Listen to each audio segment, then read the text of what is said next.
Hello everyone, welcome to How to Browse YouTube channel. In this video I'll show you how to toggle X-ray in Blender. So let's jump right into the video.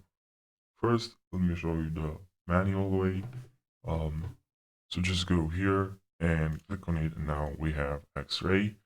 But what I like to do is just to press Alt Z, and this is the shortcut. If you hover over the X-ray square here, this icon, you can also see the shortcut Alt Z there, and it's very useful when you want to see you want transparency to see through your objects so you can move them the way you want.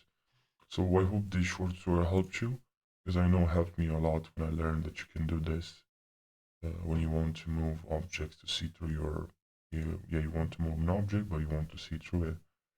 I hope this video helped you. If you have any questions, please let me know in the comment section, and don't forget to subscribe for more tutorials.